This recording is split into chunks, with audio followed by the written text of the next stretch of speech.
एक उंगली जिस पर छोटे छोटे छेद थे हल्के से ताल दे रही थी। अचानक आदमी ने झटके से आंखें खोली। उसके सामने एक बंगाल टाइगर शिकार खा रहा था। वो तुरंत बंदूक उठाकर खड़ा हुआ। टाइगर ने भी खतरा भांपकर हमला करने के लिए छलांग लगाई, लेकिन गोली चली तो भी आदमी ने जानबूझकर उसकी जान वाली जगह नहीं मारी, क्योंकि उसे पता चल गया था ये मादा बाघिन है और उसके 2 बच्चे वहीं पास में छिपे हैं। अगर माँ मर गई तो बच्चे भी नहीं बचेंगे। दया आ गई, इसलिए उसने बाघिन को छोड़ देने का फैसला किया। पर उसी वक्त एक गोली हवा चीरती हुई आई, सीधे बाघिन के सिर में। आदमी ने पलट कर देखा, ये गोली उसके साथी रघु ने चलाई थी। दोनों असल में प्रोफेशनल शिकारी थे। रघु बच्चों को भी मारकर बेच देना चाहता था, लेकिन आदमी जिसका नाम मानवेंद्र था ने उसे रोक लिया। बहस बढ़ी, पर आखिर में रघु मान गया। मानवेंद्र दोनों बच्चों को उठाकर एक पहाड़ी गुफा तक ले गया। एक बच्चा डर कर अंदर भाग गया, पर दूसरा एक आंख वाला नन्हा शावक अब भी उसे घूर कर गुर्रा रहा था। मानवेंद्र बस एक नजर डालकर वापस चला गया। कुछ देर बाद वो उनके लिए एक पहाड़ी तीतर लाया, ताकि सर्दियों में वे भूख से न मरें। उसे नहीं पता था यही दया आगे जाकर उसकी जिंदगी तबाह कर देगी। वसंत आया। मानवेंद्र वापस गुफा पहुंचा। डरपोक वाला बच्चा मौत का शिकार हो चुका था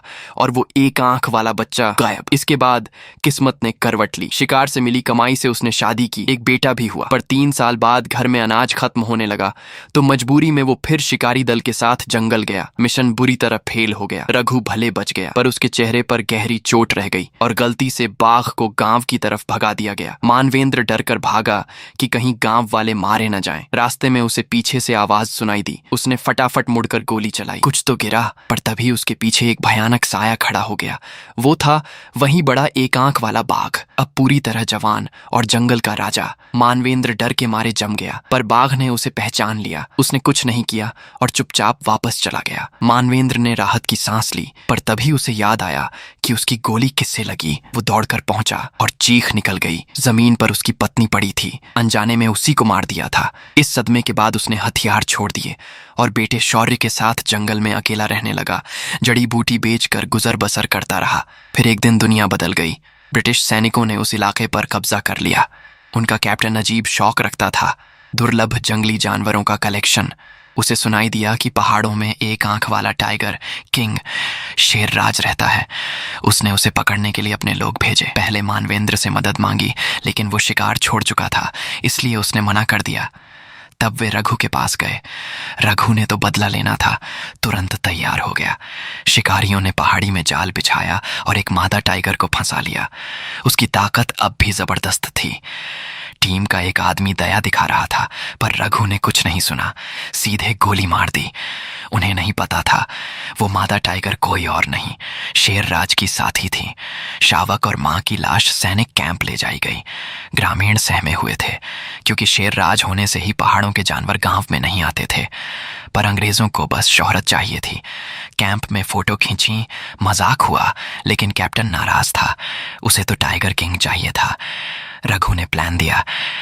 शेरराज बहुत भावनात्मक है, बच्चे की लाश को चारे की तरह रखो, वो खुद आ जाएगा। पर रात में जब फंदा हिला, वो शेरराज नहीं था, एक भेड़िया था। शेरराज ने चुपचाप आते ही शावक की लाश उठा ली और सभी जालों को चकमा देकर निकल गया। अब सैनिक परेशान थे। रघु ने फिर मानवेंद्र पर दबाव बनाया। मानवेंद्र ने साफ मना कर दिया। तब रघु ने गंदी चाल चली। उसने मानवेंद्र के बेटे शौर्य को भर्ती करा दिया। उसे एक राइफल भी दी गई। शौर्य को शिकार का शौक था और उसे पता भी नहीं था कि वो कैसी मौत की तरफ जा रहा है। अगले दिन बड़ा ऑपरेशन शुरू हुआ। एक टीम ड्रम बजाती शेरराज को हाँक रही थी, दूसरी टीम गुप्त जगह पर घात लगाए बैठी थी। लेकिन शेरराज इंसान से ज्यादा दिमाग वाला निकला। वो घात में नहीं फंसा, बल्कि सीधे उसी टीम पर पहुंचा जो ड्रम बजाकर उसे हाँक रही थी। पहली दहाड़ ने ही सैनिकों, शिकारी कुत्तों सबको कांपा दिया। और फिर वो सामने आया, विशाल एक आंख वाला टाइगर किंग शेरराज, जैसे पूरी घाटी का मालिक। कुछ ही सेकंड में उसने कई सैनिकों को चीर डाला। हर तरफ अफरा तफरी मच गई। शौर्य एक पेड़ के पीछे छिपकर रो रहा था। अचानक उसके पीछे से एक बड़ा मिनटों में आवाजें थम गईं और तभी उसके पीछे से एक विशाल बाघ का सिर धीरे धीरे ऊपर आया। शौर्य का दिल कांप गया, पर शेरराज ने उसे पहचान लिया। वो आगे बढ़ा पर हमला नहीं किया। इसी बीच एक मूर्ख सैनिक ने पीछे से बंदूक तान दी। गोली की आवाज हुई और पूरी टीम वहां पहुंच गई, जिनका नेतृत्व रघु कर रहा था। पूरा मैदान लाशों से भरा था, लेकिन शेरराज कहीं नहीं था। रघु समझ चुका था वो फिर बाघ के दिमागी खेल में फंस गया है। वापस लौटते हुए उसे शौर्य जमीन पर पड़ा मिला, भारी घायल। शौर्य ने उससे मदद मांगी, लेकिन रघु को सिर्फ बाघ चाहिए था। उसने उसे वहीं छोड़ दिया और आगे बढ़ गया। दूसरी तरफ शौर्य को एक झुंड भेड़िए घसीटते हुए अपने ठिकाने पर ले आए ताकि उसे बच्चों का खाना बना दे। शौर्य की सांसें फंस गईं। लग रहा था अब बचना मुश्किल है। तभी अंधेरे से एक भारी भरकम साया उभरा। भेड़िए तुरंत सतर्क हो गए। वो था शेरराज। वो शौर्य के सामने दीवार बनकर खड़ा हो गया। भेड़िया राजा गुस्से में पागल होकर उस पर झपटा, लेकिन घायल होने के बावजूद शेरराज के सामने वो एक झटके भी नहीं टिक पाया। शेरराज ने उसे मारकर दूर फेंक दिया। बाकी भेड़िए डर के मारे भाग गए। शौर्य ने पहली बार समझा ये बाघ उसे कभी नुकसान पहुंचाना ही नहीं चाहता था, पर अब जो होना था वो टाला नहीं जा सकता था। शौर्य की चोटें गहरी थीं। कुछ ही पलों में उसकी सांसें थम गईं। शेरराज ने उसे जगाने की कोशिश की, लेकिन सब व्यर्थ था। उधर पिता मानवेंद्र शोक में डूबा था। तभी शेरराज वहां आया और शौर्य का शरीर उसकी बाहों में लौटाकर